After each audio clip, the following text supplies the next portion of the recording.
Hello guys, narito po tayo sa bundok. Makikita nyo ang aming pagkain ng tanghalian. Umagahan.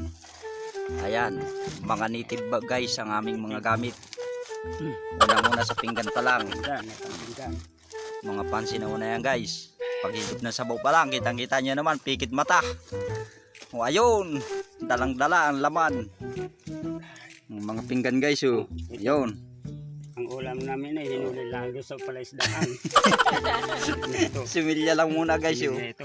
Yan. Kaya dito namin linuto ito at pag doon sa labas makikita baka hulihin kami ng dinar dito. Ang Peter, sabi bakit malilit ba hinuli nyo? Kaya dinalilang namin ito sa bundok. Pero masarap yan, tikman. Ito.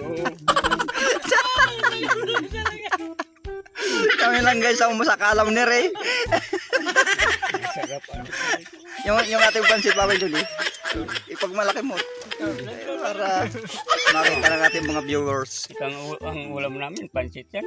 Ito, pansit ang halo nito ay Ano yung baka? Baka. Baka ba? kaya linuto, inalis namin mga buto yan. Wala yung buto. Solid yan. Ayun. Masarap talaga ito. Ayun lang ako nakatikim nito nung walang butong ang baka. Na inahalo sa pansit. Tignan mo nga ako. Palibasa ang kutsara namin walang tanggal. Sarap po. Sarap.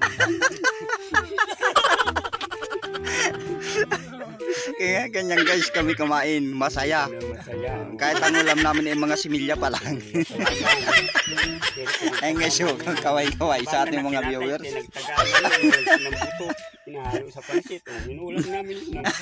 Mamaya, ilaga mo yan dyan, Jolan, yung mga tinanggalan natin ng buto. Pang tanghalian natin yun. Pag nangalian. Ayun. At least, masaya kami. Yan. Yun. Ganyan kami guys. Yun ang conclusion yan. Yun ang aming pinakang yaman. Sa kubrahan, ano pa Luli? Yan ang aming daladalang kayamanan, yung kasayahan. Kasayaan. Makamain mo, ganyan similya pa lang, tuwan-tuwa na, lalo kung lumaki yan. Ayun. Talagang lasang masaya yun. Ano guys, makakuha din ako ng aking pinggan at wala nito sa mall. Naitapon ko yung aking pinggan ay. Maglilipot pa kami sa makakuha ng plato. At wala ang plato. Pero kayo naman ay yung mayayaman, mag-order kayo sa